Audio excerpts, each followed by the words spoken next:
Boa noite. Boa noite, gente. Estou aguardando o nosso convidado entrar para convidá-lo, tá bom? Boa noite aí para quem estiver entrando.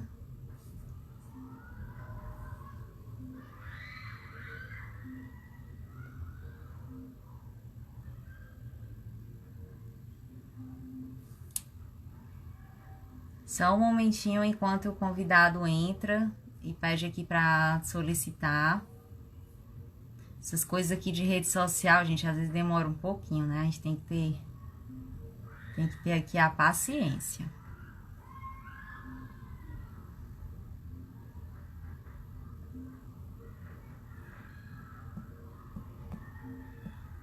Só um minutinho.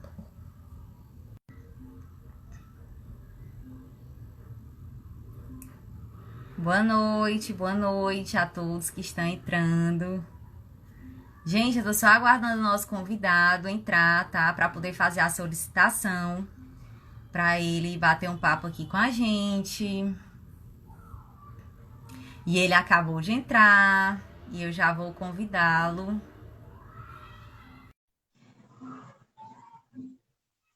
Ele já tá aqui com a gente.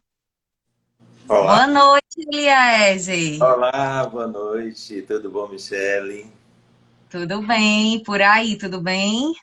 Tudo em paz, graças a Deus. Aqui, aguardando. Me... Agora você nem tava me vendo, né? Acho que o Instagram demorou, não foi? Foi, tava meio confuso aqui, não tava conseguindo ver. Mas agora sim, tá tudo bem. Tudo certo, né? Então, Isso. gente, se vocês não estiverem ouvindo, tiver alguma coisa ruim no áudio, é só falar aqui nos comentários, tá? Porque pra gente aqui tá tudo certo, né, Eliezer? Pra mim tá bem. Então vamos lá, vamos começar. Enquanto o pessoal vai aí chegando. A gente começou aqui bem pontualmente. Só não foi 100% pontual por conta desse lapsozinho aqui do Instagram. Foi verdade. Perfeito. Gente, é o seguinte, para quem não conhece esse convidado especial, ele é o Eliezer. Ele foi auditor da Cefaz Ceará aqui por 24 anos apenas. Tem muita experiência teórica e prática para partilhar com a gente, tá? Hoje, ele é sócio, tá, da Banker Consultoria Tributária, é membro da Comissão da Reforma Tributária do CRC Ceará, membro da Comissão de Direito Tributário da OAB, conselheiro do CRC Ceará, representante do CRC no CONDECOM. Para quem não sabe, o CONDECOM é o nosso Conselho Estadual de Defesa do Contribuinte, tá? Muito ativo, muito bacana. E hoje, como eu disse, é sócio dessa empresa Banca Consultoria Tributária, né? Saiu aí do âmbito público e agora está aí no privado, mas também na área tributária, né, Eliese? Verdade, verdade. Na verdade, foi alguma experiência bacana que eu vou mudando ao longo do tempo da minha vida profissional. Eu fiquei me imaginando fazendo aqui uma retrospectiva do que eu fiz até chegar aqui, porque eu fui funcionário, eu fui estagiário da Rede Ferroviária Federal por um ano, eu fui funcionário da CAGES por um ano. Aí depois eu entrei na Petrobras e passei 11 anos na Petrobras. Tudo isso por concurso. Os concursos são interessantes. Na época eu fazia muito concurso, por isso a gente vai falar um pouco sobre essa história dos concursos, você colocou aí na pauta. E aí surgiu o concurso da Cefaz, para auditor da Cefaz. Eu havia concluído o curso de contabilidade na UFC em 92 e apareceu o concurso e eu já estava com 11 anos na Petrobras e eu achava que ia me aposentar por lá mesmo, né? Mas aí apareceu o concurso da Cefaz e aí eu fui para o Fisco Estadual e passei 24 anos. Ou seja, é uma trajetória, coisa de 24 anos e já me aposentei, é porque eu passei outros tempos, noutra Claro. até conseguir. E aí, eu aposentei em 2018, já tem 2 anos, 2 anos e 6 meses, né? em abril. E há 2 anos, pouco mais de 2 anos, 6 meses. E aí agora coloquei uma empresa de consultoria e depois entrei numa sociedade, numa outra empresa de consultoria e compliance. E estamos aí administrando esse lado agora da iniciativa privada, como empresário, e aí cuidando dos impostos, agora do lado de cá, pagando, né? E fazendo com que as paguem corretamente seus impostos, também tem esse outro lado bom dessa história. Tem sido bom, tem sido uma experiência bacana também. E que eu aproveito exatamente isso, não de uma forma mais a correr no mercado para fazer. Não. Tanto os meus clientes sabem que a gente trabalha de forma bem tranquila, eu não tenho muitos clientes exatamente para poder dar atenção. Então, a minha consultoria tem esse aspecto, mas está bom, né? Assim, e aí eu estou aproveitando o tempo que eu tenho, que eu acho que ainda vou passar um tempão trabalhando, não ia me aposentar, e aí eu me acho novo para ficar aposentado e ficar em casa. Então, aproveitei para... Você se acha não, você é novo. Pois é. Pois bem, então foi isso que aconteceu. Essa foi a minha trajetória, e que ao longo do tempo a Petrobras, a Cefaz me ofereceu condição de me especializar. Eu fiz especialização em administração, uma administração voltada para o público interno da Cefaz, mas foi especialização na Faculdade Cristas em administração pública, fazendária.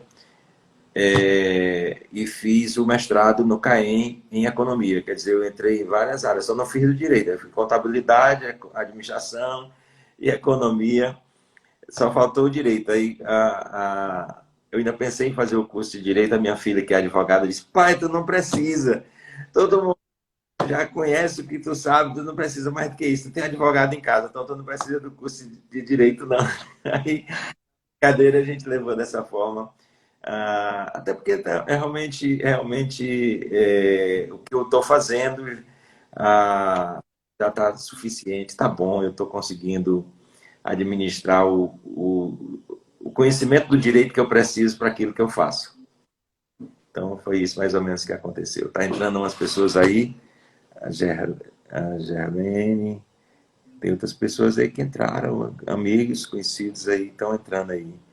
Muito bem, sejam todos muito bem-vindos. Muito bem. Isso, pessoal.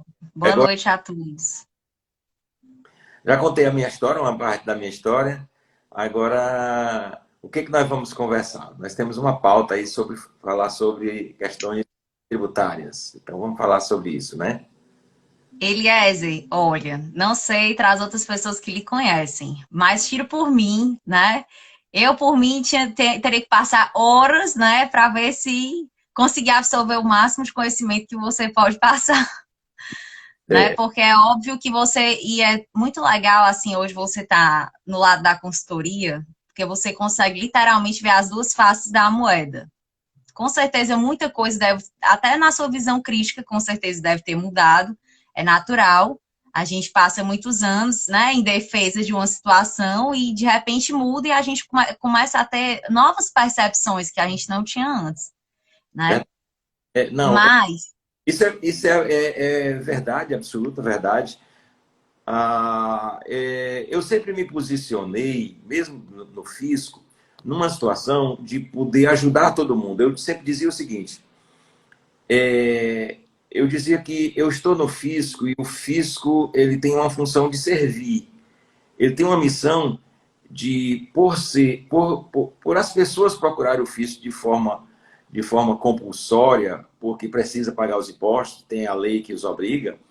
Então, o dever do servidor público, numa situação dessa, porque uma coisa é você procurar um serviço público para você, porque você está precisando de saúde, educação, são serviços que vão te atender por uma necessidade. A outra coisa é você procurar o fisco, porque ninguém gosta de pagar imposto. Imposto, o nome já diz se é imposto, se fosse bom de pagar, as pessoas não chamavam de imposto, chamavam de voluntário, né? Mas não é Cara, é imposto, né? Então, as pessoas já não gostam. E você ser maltratado no serviço público. Então, eu sempre tive a visão de que eu posso dizer não para as pessoas que me procuram, mas eu não posso deixá-las mal por terem me procurado. Elas recebiam um não de mim e saía, às vezes não saía satisfeito, mas não saía com tanta raiva de mim assim, dá certo? Então, eu tenho a noção de que o servidor público tem essa função, tem essa missão de ajudar aquelas pessoas que chegam ali, porque se chegam ali é que estão necessitando. E isso de uma forma muito tranquila, muito republicana, muito democrática, muito transparente. Foi assim a minha vida e foi assim que eu lidei os últimos 9 anos como, como assessor do secretário Mauro Filho, o tempo que ele passou praticamente todo lá como secretário, eu estive na coordenação junto com ele. É uma grande experiência para mim, grande experiência, muito boa. Então, eu recomendo, quem gosta do serviço público, eu recomendo estudar para ir para o serviço público. E é bom, tem esse lado bom. Eu também estou gostando demais da iniciativa privada, de você ter liberdade, ter o seu horário. Obviamente que eu dizer que tem o meu horário, mas tem dias que eu extrapolo nos meus horários aqui, com altas horas da noite trabalhando aqui, mas aproveita-se mais com a liberdade maior que se tem fora do serviço público, isso é verdade. Eliezer, é assim, é, uma coisa que eu gostaria muito, assim, de abordar com você é o seguinte, eu vejo muito, assim, esse momento que a gente está vivendo de uma perspectiva muito disruptiva, né? Sim. Para onde a gente se vira é reforma. É reforma tributária, é reforma administrativa, né? E é justamente sobre essa perspectiva disruptiva que eu queria ouvir sua opinião, né? Principalmente levando para a reforma tributária em si, né? Assim, se você acha que realmente dessas propostas de reforma que estão aí, se você consegue ver, obviamente que isso é uma percepção sua, né? Não que seja uma verdade absoluta, claro. Mas eu digo assim, se você realmente consegue sentir uma perspectiva concreta de melhoria para o serviço público, para o sistema tributário como um todo.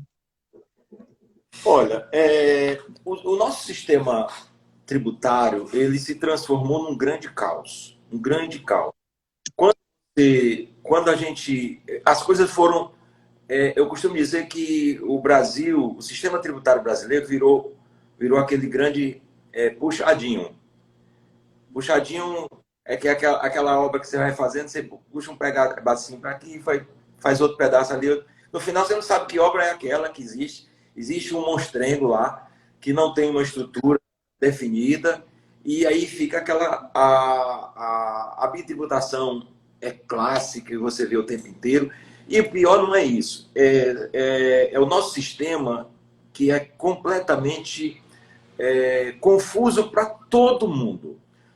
Ninguém hoje, em sã consciência, sabe dizer quanto paga de imposto, quanto cada produto tem de carga tributária. Por mais que você faça cálculos mirabolantes, não dá para chegar a esse número. Tanto isso é verdade que o próprio projeto de lei aí do governo, na PL 3887, ela chegou a 12% e a Vanessa disse assim, não, esse número foi um número mais ou menos calculado. O mais ou menos é porque ninguém sabe. Ninguém sabe a carga tributária, porque foi no mais ou menos calculado que chegou-se a esse número, porque vai ser um sistema não cumulativo e 12%. Então, saiu de 9% lucro real, ou 3% pouco do lucro presumido, para 12%. Está ainda muito confuso, esse número é muito confuso. E a maior confusão que o governo provoca é não ser transparente em relação à carga tributária embutida no valor da mercadoria. Por exemplo, o caso do ICMS. Isso é clássico, ninguém sabe, ninguém comenta muito.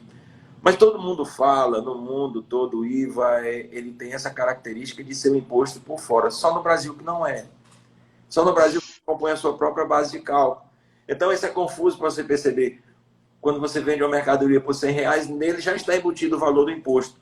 Então, se já está embutido o valor do imposto, não é 18%, é muito mais do que 18%, porque é os 100 menos os 18. Então, você fica com 82 efetivamente de valor da mercadoria e mais os 18%. Os 18%. Portanto, esse número real chega a mais de 20%. Então, o que nós vemos, além disso, por ser um imposto cobrado por 27 unidades da federação, essas 27 unidades da federação são concorrentes entre si em relação à questão da arrecadação. Obviamente, você tem delimitações bem práticas, territoriais, todas as delimitações estão aí previstas, mas mesmo assim, uma série de situações ocorrem que faz com que a guerra tributária ela nunca consiga parar. Porque ao você dar liberdade aos estados, e isso é uma forma de preservar, eu até concordo, que preservar o federalismo e dar liberdade ao governante, do governante poder administrar o seu principal imposto, que representa mais de 95% da sua arrecadação, e ele poder administrar com as condições que ele precisa de atrair investimentos para o seu território. Cada estado faz isso. Todos os estados têm maneiras próprias de fazer isso daí. Mas isso provoca uma guerra entre os estados.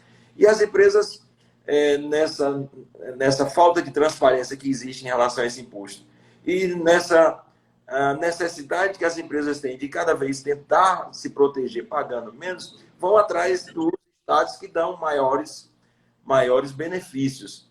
Isso acaba sendo natural, mas na hora que um faz, o outro vizinho faz, o outro faz, pronto, a guerra está instalada e ninguém consegue.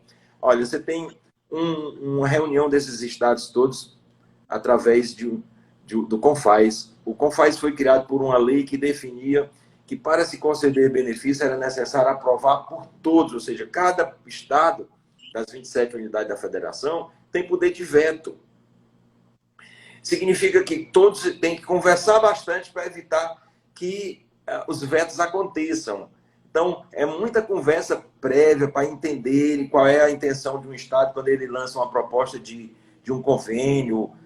Então, são situações que dizem respeito a todos eles tentarem se organizar para minimizar os efeitos da guerra fiscal, mas mesmo assim a guerra fiscal continua acontecendo. Elinade, um grande abraço para você, conselheira lá do CRC também, entrou aí na nossa live. Um abraço para você. Eliese, me diz uma coisa com relação a essa guerra fiscal, né? Agora está assim muito em voga o debate, né, da política fiscal, né? Qual a melhor maneira, a maneira mais eficaz, no caso, se fosse via tributação, no caso de isenção, benefício fiscal e etc, né? Ou via gasto público, no caso, né? Se aprovado pelo orçamento, né, como até a proposta do Bernardo Apia e a PEC 45, de fazer aquela devolução dos créditos da cesta básica, por exemplo, pegando em um cadastro único, enfim, né? Tem diversas maneiras de fazer. Mas eu acho que a essência desse debate, no caso da política fiscal, né? Qual a maneira que ela é mais efetiva? Causa muita confusão na cabeça das pessoas.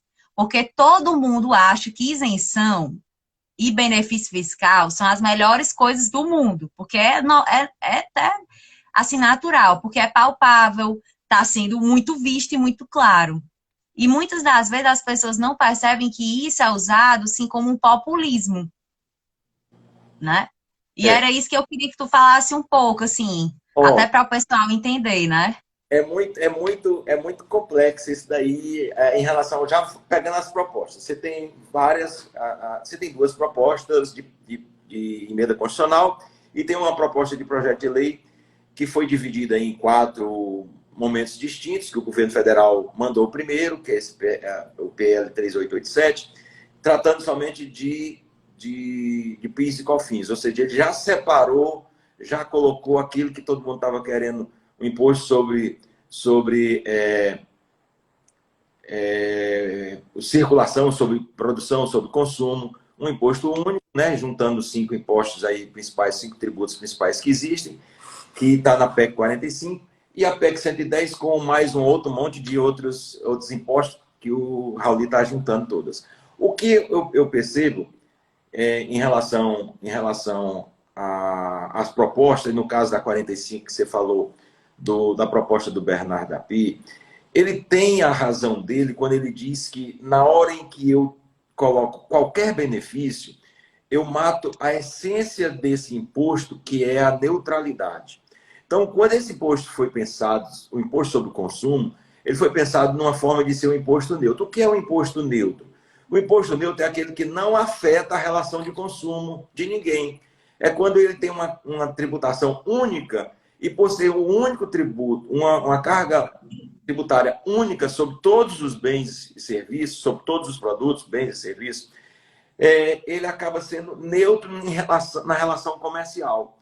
Por ser neutro na relação comercial, a afetação dele, de qualquer que seja o desconto que venha a acontecer, muda a neutralidade do imposto. Tanto faz você ter benefício fiscal, uma isenção qualquer, ou mesmo a substituição tributária, afeta essa relação inicial daquele conceito de neutralidade do imposto. Esse conceito de neutralidade do imposto, que já se tentou no Brasil no início do ICM, ele também foi afetado logo no início da década de 70, que os estados não tinham poder de legislar sobre esse imposto, mesmo sendo estadual, mas o comando era centralizado.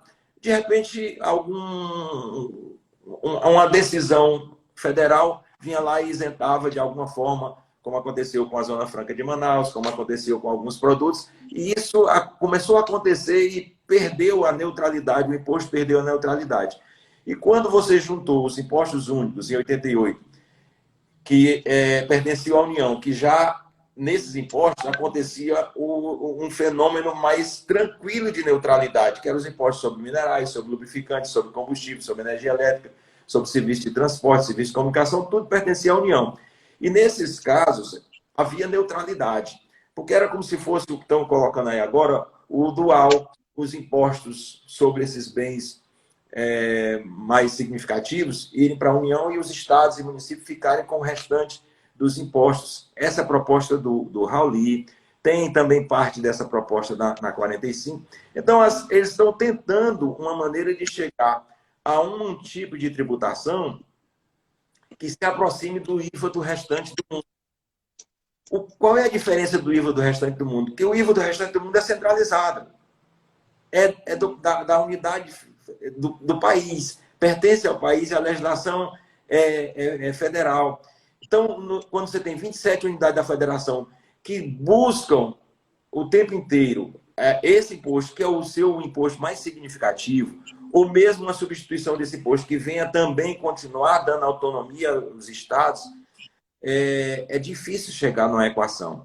A proposta do Rauli de transferir esses benefícios para diretamente as pessoas que precisam dele, tem suas críticas. Tem suas críticas por quê? Você pensa o seguinte, como é que eu vou transferir para as pessoas mais pobres esse benefício que hoje existe na cesta básica? Que é como se, o Mauro Filho diz até uma frase que ele diz assim, é como se as pessoas pobres estivessem antecipando, elas vão trabalhar agora com o fluxo de caixa, antecipando ao governo o imposto, para depois receber de volta esse imposto nas dificuldades que existem para o governo devolver esse valor. E devolver como? Você vai colocar o CPF no documento fiscal? E esse documento fiscal, será que todos emitem o documento fiscal? Ou seja, tem uma série de empecilhos em relação a essa questão da devolução via contrapartida social. Existe isso aí, na teoria é muito bonito, mas eu tenho realmente dificuldade de perceber que isso atenderia efetivamente todas as empresas que necessitassem fazer, aliás, desculpa, as pessoas que necessitassem desse dinheiro. Porque hoje eu tenho o arroz não está falando do arroz aí agora, tá cá, né? Eu tenho os produtos de cesta básica que são mais baratos para atender essa população. Está lá na Constituição. Está lá na Constituição que o ICMS, o IPI são impostos seletivos, a seletividade em função da essencialidade. Está lá com o princípio do ICMS, a seletividade em função da essencialidade. Aí, quando eu faço isso, eu crio a cesta básica. Obviamente, cesta básica para todos os produtos. Mas existem distorções. Ontem mesmo, no discurso na Câmara que o deputado fez, ele criticou, e ele tem razão em criticar, o nosso PIS e COFINS, quando ele começa a conceder isenções de produtos que não são tão são supérfluos.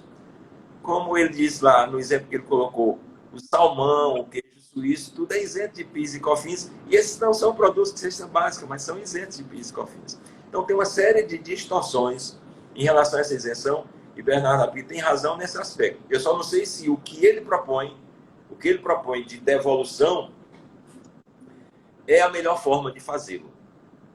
Aí eles estão dizendo aí, mas se eu conseguiu 60 e tantos milhões de pessoas aí receberem de volta, tem esse exemplo aí agora do que o governo fez em relação ao benefício fiscal. Mas eu não sei se isso é uma política permanente. Né? Entende? Você vai colocar na norma.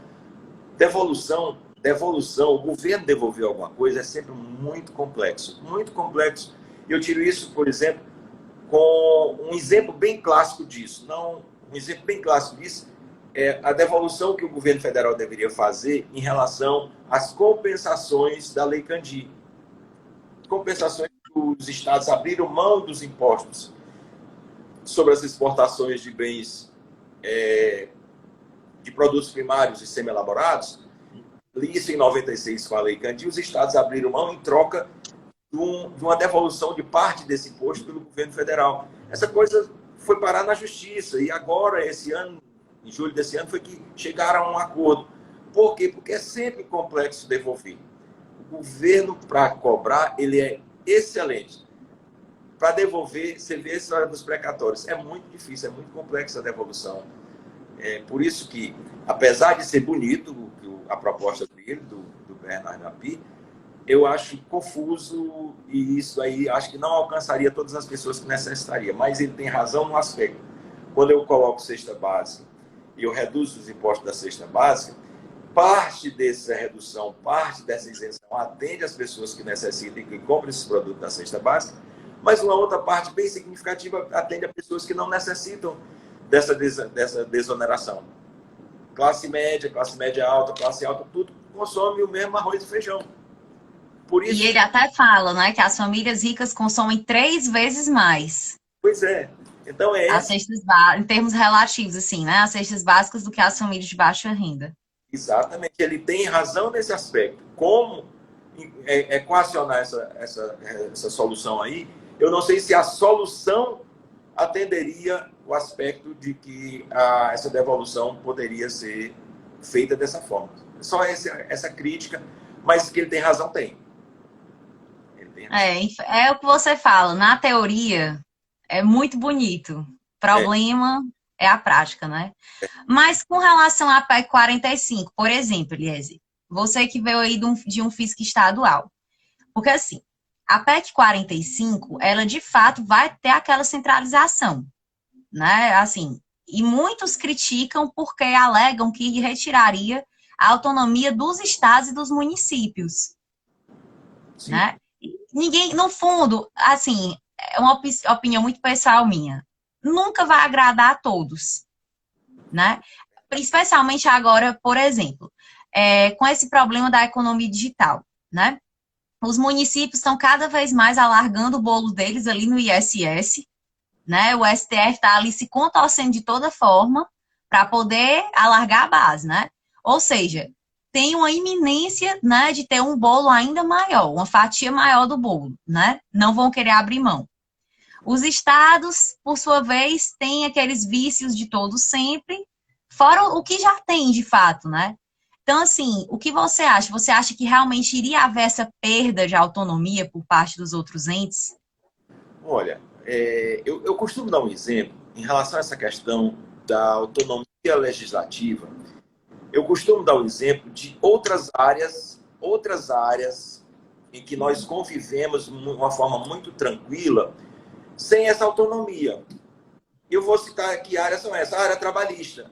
Os estados não se envolvem em legislações trabalhistas, legislações previdenciárias, legislação de trânsito. Não são centralizadas essas legislações? A legislação de trânsito não é aplicada nos estados com a legislação federal? O que eu penso em relação a essa legislação ser centralizada e que os governadores e os prefeitos têm esse ressentimento de não poderem legislar, quando se pensa numa PEC dessa 45 ou qualquer uma dessas que centraliza e une os impostos todos, é porque o pensamento dos governantes regionais, dos governantes de municípios e de estados, é de que o imposto, ele tendo o controle da arrecadação e da legislação, ele tem mais autonomia para poder decidir sobre investimentos ou sobre a atração de investimento na sua região. Se eu tiver uma política nacional de desenvolvimento, uma política voltada para as regiões onde elas são mais necessitadas e carentes, como na região Nordeste, Centro-Oeste, em alguns aspectos, mesma região Norte, para equilibrar nacionalmente a questão das distribuições via orçamento, eu concordo que isso é possível ser feito e centralizar é muito mais seguro para todo mundo, é mais seguro para os operadores do direito como um todo, advogados, contadores, e para as empresas, porque dá muito mais tranquilidade para elas. É óbvio que, ao centralizar uma legislação, percebe-se com clareza que há uma dificuldade de mudá-la. Essa dificuldade de mudá-la faz com que haja um pouco mais de normalidade, ou seja, as coisas mudam mais lentamente. E isso faz com que haja mais segurança das empresas de um modo geral. As empresas ficam mais tranquilas. E uma outra coisa que é muito importante e que as pessoas não atentam para isso. O imposto tem que ser por fora. O que é isso? O imposto tem que ser fora da base de cálculo, aliás, fora do valor da mercadoria, diferente do que é o ICMS, porque ele passa a ser mais transparente para tudo. Qual é a alíquota? Não se sabe, ainda não chegou nem a esse número. Até porque estão falando em modelo. Vamos definir um modelo. Aí, a partir daí, você discute uma legislação complementar que definam as regras mais específicas. O que se quer encontrar é um modelo. Os modelos que estão aí estão postos, as cartas estão na mesa, o governo está querendo resolver o problema dele, mas me preocupa muito que o governo queira resolver apenas o problema dele e faça como todas as reformas que já aconteceram. Eu dou o exemplo da tentativa de reforma mais recente que nós tivemos, que foi a tentativa de reforma tributária de 2003. Então, nós estamos falando de reforma tributária desde 88. Logo que saiu a Constituição, em seguida já começou a falar em reforma, porque 2 anos depois, 3 anos depois, já saiu aquela emenda constitucional número 3, falando de substituição tributária que os estados já praticavam, e aí não estava na Constituição, aí tiveram que colocar na Constituição e tudo mais. Então, aí você vê uma reforma, uma tentativa de reforma que foi feita em 2003. O que aconteceu com aquela mini reforma de 2003? O governo federal, vendo que existe uma dificuldade muito grande de equacionar o problema dos estados e municípios, ele disse, bom, eu vou resolver o meu problema. Isso, na época, o governo eleito por tempo, né, um governo de mudanças, o governo popular que entrou naquele momento, ele disse, eu vou resolver o meu problema. E o problema do governo era a desvinculação dos recursos do orçamento, porque ele estava com um andru de... Começou com 15, passou para 20, ele passou para 25. Estou satisfeito com isso, desde que vocês se entendam, e nunca houve entendimento de fato. Houve diversas mudanças naquele momento, mas mudanças pequenas e pontuais. Talvez, as pessoas dizem assim, talvez uma reforma profunda o Brasil não suporte, não queira fazer. Mas eu penso o seguinte, se você quer reestruturar a casa, fazer como estão fazendo há tempos, estão fazendo só pequenas mudanças, elas não vão efetivamente ser a solução para o problema que nós vivemos. Nós vivemos um problema fiscal muito grande, nós vivemos um problema de arrecadação, um problema que afeta o dia. Um estudo que apareceu aí no ano passado, eu acho que era do Banco Mundial, agora eu não lembro disso daí, não lembro quem foi que lançou esse estudo, que o Brasil é o primeiro lugar do mundo. O Brasil gasta 1.590 horas por ano para pagar os impostos. As empresas gastam, em média, 1.500, quase 1.600 horas. O segundo lugar é 230 horas. Nós temos... No segundo lugar do mundo, gasta 230 horas por ano para pagar impostos. E o Brasil gasta 1.598. Isso é um custo imenso para todo mundo, para as empresas. Não resolve o problema. Minha filha entrou aí, um beijão para ela, Débora. Muita gente perde com isso. O governo não ganha com essas horas todas que ele despende para cobrar os impostos. Então, quem perde nessa história? Quem está consumindo essas horas, quem está gastando com essas horas. Tá certo? Então, é preciso mudar exatamente porque é necessária essa simplificação. É necessário... Aí, quais são essas PECs? Ou então, qual é o projeto do governo que vai ser a solução? Tem que ser conversado. Mas eu acho que o governo, por mais que demore esse ano, talvez, todo mundo fala, estamos na época de eleição, todo mundo quer baixar as discussões para poder cuidar das suas eleições municipais. Aí vamos só para o próximo ano. E depois do próximo ano, quando começar o ano efetivamente, né, que é lá para março, que o ano começa, né, quando voltam os parlamentares, aí vão começar, aí interrompe em julho de novo. Ou seja, está todo mundo falando isso daí, mas eles têm que sentar e realmente chegar a uma conclusão. Os nossos parlamentares estão com a bola em campo, discutindo e tem que fazer esse gol. O povo todo do Brasil espera que isso aconteça. Agora, as empresas esperam ser ouvidas, porque o grande problema dessa discussão toda é que muita gente reclama que o governo está sempre fazendo as contas para o lado dele, para o lado da arrecadação, porque não quer ter a perda da arrecadação em função dos orçamentos, em função dos serviços que estão aí. Aí, por outro lado, vem a outra discussão, eu preciso de uma reforma administrativa para diminuir o tamanho do Estado. Nós estamos vivendo como uma espécie de condomínio. E os condôminos estão brigando com o síndico e dizendo, síndico, as contas estão altas. Então, ver se reduz essas contas, é mais ou menos isso, um grande condomínio chamado Brasil. É muito difícil essa equação, mas é necessário. E eu espero, das 3 propostas que estão aí, a do governo ainda pingada, porque ainda ele fatiou. Eu não sei, o discurso é que ele fatiou para ser mais fácil as discussões e não detonarem de uma vez a proposta dele. Pode ser uma estratégia, não sei se é boa, mas é uma estratégia. Mas eu acredito que, de qualquer modo, nós terminaremos o 2021 com uma reforma tributária, qualquer que seja ela. Por isso que estamos o tempo inteiro discutindo. Eu participo de uma comissão, você também, da mesma comissão, nós temos outra comissão no CRC, todo mundo discutindo aqui, mas o Brasil todo está discutindo reforma tributária. Sim. Esse é um lado bom, é que as pessoas estão falando, as pessoas estão discutindo a reforma tributária, estão analisando as propostas como estão aí. Esse tem sido o lado bom. Elias, eu achei muito legal uma entrevista que eu assisti com o Bernardo Api, e a jornalista perguntou para ele, né, qual seria assim, o benefício imediato da reforma tributária. E aí ele disse, a melhoria no ambiente de negócios. Olha assim, que bacana, às vezes coisas que a gente nem imagina, né? Fora que ele disse que, acredito que em 2 anos ou até menos, um ganho aí de PIB em no mínimo 10%.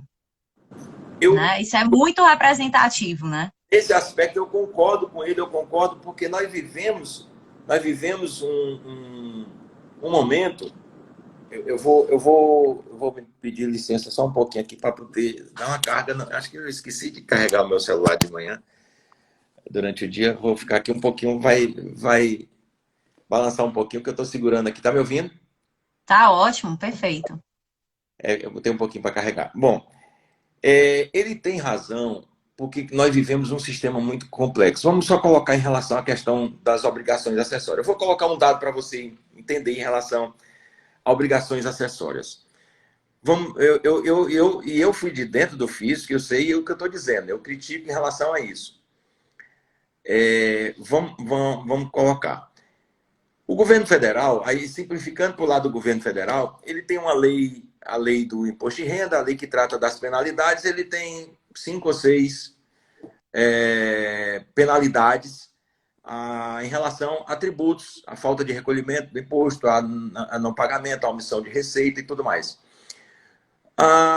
Com os agravantes, ele chega a ter seis penalidades. Vamos supor que chegue a 10 ao todo as penalidades em relação à omissão de receita, à omissão do governo federal, que é aplicado, inclusive, no Simples Nacional. É a mesma penalidade aplicada no Simples Nacional. Nos estados, eu coloco o Ceará como exemplo, existem mais de 100 penalidades distintas e a grande maioria delas voltada para obrigações acessórias. Eu tenho 100 não, eu tenho 120 penalidades distintas, sendo algumas relacionadas à obrigação principal dos impostos, pagamento, e todo o resto obrigações acessórias. O que significa isso? Que o controle de obrigações acessórias é necessário, mas é necessário haver essa disrupção do governo para começar a pensar na simplificação. Hoje, com a nota fiscal eletrônica, o governo já dispõe de informações. Amanda, um grande abraço.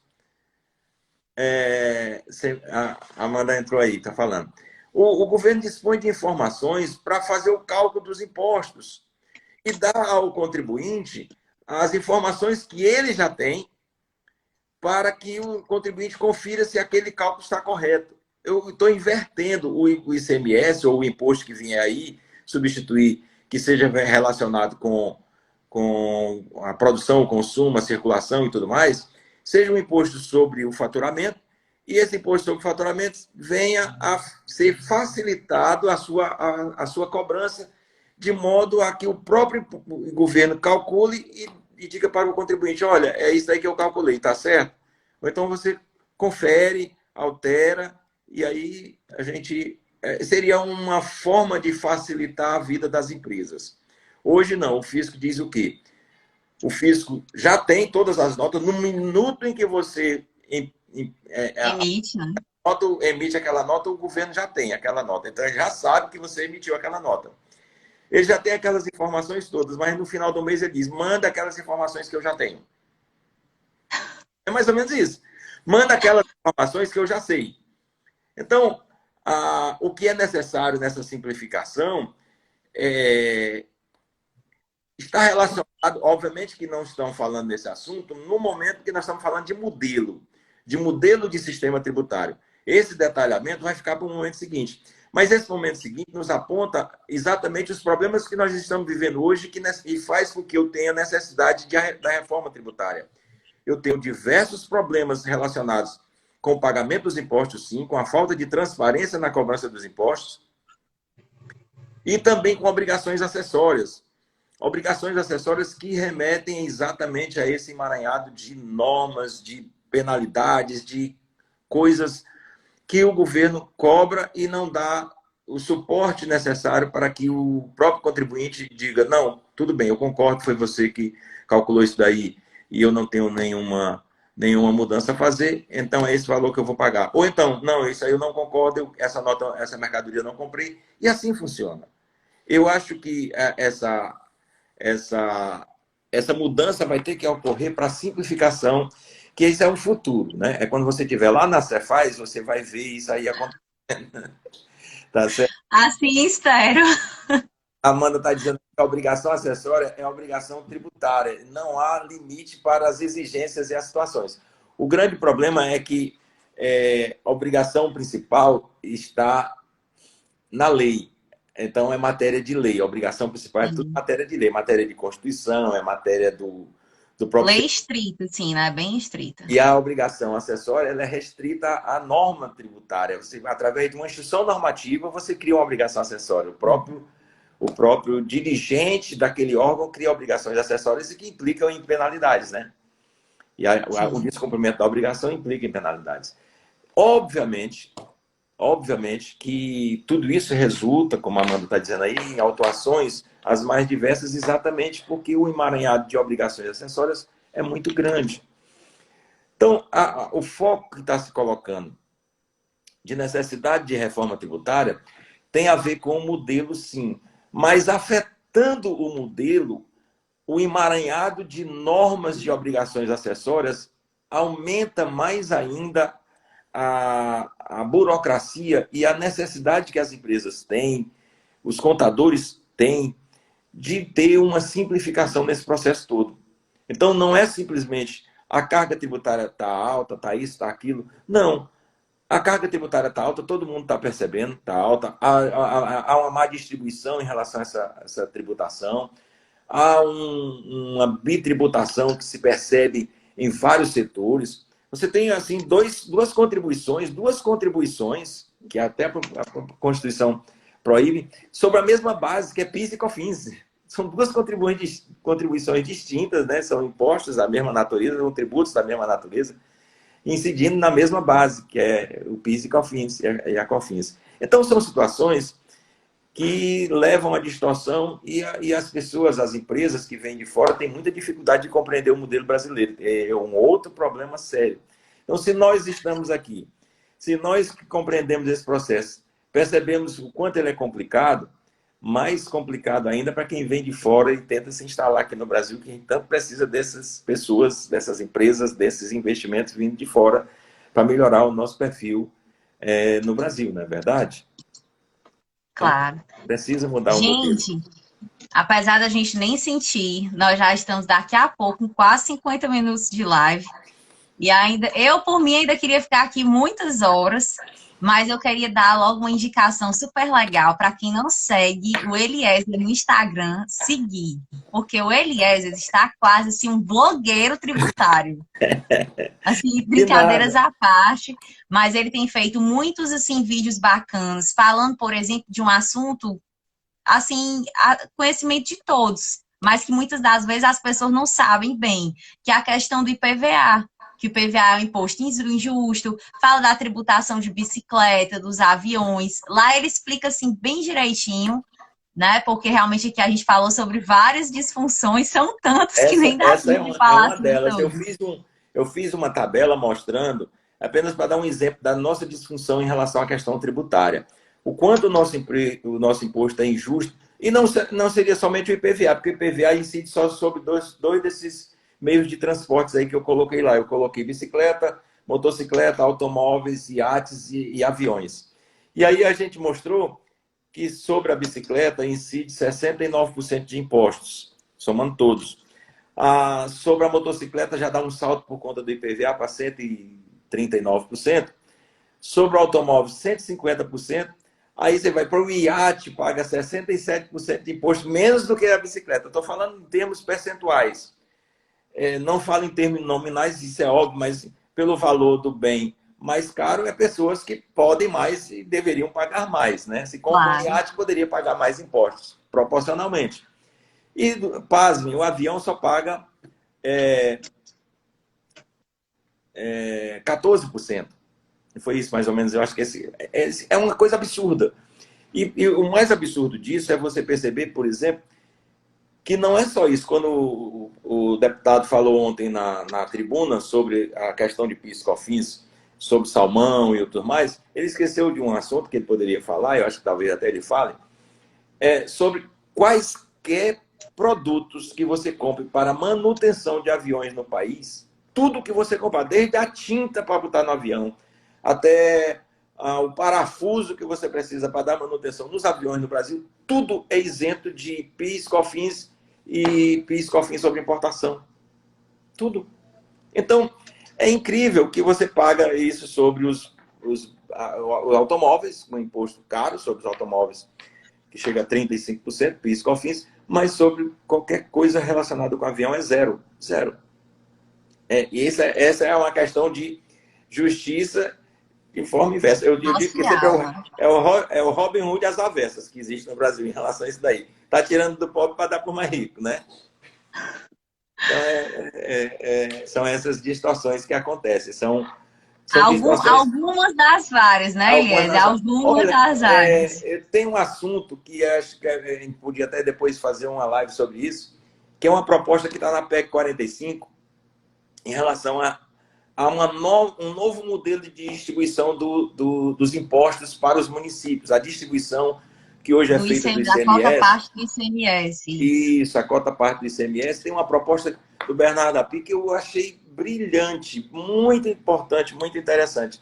Eu vou passar o estudo que eu fiz para ti, e aí a gente é motivo da gente fazer uma outra live para falar sobre Sim, esse assunto, que eu achei realmente interessante. E no meio dessa proposta, desse modelo da 45, não estão falando desse assunto. E esse assunto afeta muito. Eu vou dar um exemplo para você entender. Ele muda o percentual que hoje existe, que é de 75%, com a PEC 108 mudou para 65%, né? Do Fundeb, mudou para 65% o valor adicionado dos municípios, mas mesmo assim 65% e 35% para os demais, sendo 10% específico de uma nova lei que vai vir alterando na distribuição em relação à qualidade da educação.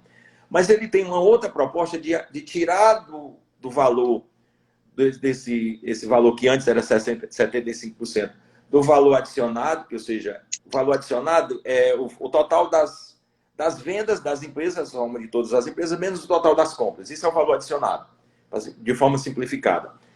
E ele está propondo que crie-se um outro percentual esteja relacionado à população do município, porque é para a população que o imposto deve ser carreado, para a população mais carente. E eu fiz esse estudo e lembrei de uma situação em que um município aqui, São Gonçalo do Amarante, onde tem o Porto do Pecém, ele foi o município que mais cresceu a arrecadação em relação às transferências do estado todo. Ele passou a ser o segundo município do estado a ter maior índice de participação do município, maior distribuição do ICMS. E a população dele é de 75 mil pessoas, enquanto o município de Juazeiro, que é muito maior do que São Gonçalo, tem uma participação do ICMS bem menor do que São Gonçalo do Amarante. Isso em função do valor adicionado do município, que é alto. Então, são as distorções que eu acho que a população viria a ajudar os municípios mais populosos, que são os que necessitam de maior assistência, e diminuindo um pouco daquela incidência que existe sobre o valor adicionado, onde há uma concentração de empresas, maiores empresas, naqueles municípios, que é o que acontece lá, acontece na região metropolitana de Fortaleza e outros mais. Então, essa mudança que está dentro da PEC é bem interessante e merece a gente discutir num outro momento. Então, um vídeo, um assunto sobre isso daí para a gente passar adiante. É bem interessante esse outro lado. Alexandre com Gugel aí, certeza. interessante esse aspecto. Não havia pensado nesse prisma. Muito bem. É para a gente pensar, Alexandre, que tem essa outra mudança que estão propondo e que eu acho muito benéfica. Muito benéfica. A gente Algum... até conversou, né, Eliezer? Antes a gente Isso, vai fazer, ele vai apresentar o estudo para mim e a gente pretende isso, fazer sim uma nova live falando só sobre isso, para que todo mundo possa entender melhor, afinal é de isso. interesse de todos, né? Tem muito ponto mais interessante. Essa própria PEC tem assuntos, tem pontos lá que não estão sendo levados em consideração agora, porque não estão na mídia de discussão, mas são pontos interessantes. O estudo que o Centro de Cidadania Fiscal fez foi muito bom e vale a pena. E talvez essa PEC prevaleça em relação às demais. Não se sabe. A força que o governo tem aí em relação à proposta dele. Tem várias discussões. Nós ficamos o tempo todo nesse dilema. Eles estão discutindo e a gente fica analisando os aspectos positivos e negativos de cada uma delas. Existem Sim. diversos aspectos, mas é isso que está acontecendo. Eliezer, eu quero aqui registrar o meu muito, muito, muito obrigada. Por Primeiro, eu nada. quero dizer que eu não sei se você sabe, mas foi através de um questionamento seu, nos meus primeiros posts no Instagram, que me incentivou a fazer o primeiro vídeo. Eu fiquei ali morrendo de vergonha, mas mesmo assim fiz. Você é um cara muito legal, me apoia demais. Eu sou muito grata ao apoio, aos incentivos que você tem me dado, tá? E agradeço muito aqui a sua presença conosco. Foi um prazer imenso. Eu acho que é assim que a gente constrói, é assim que a gente.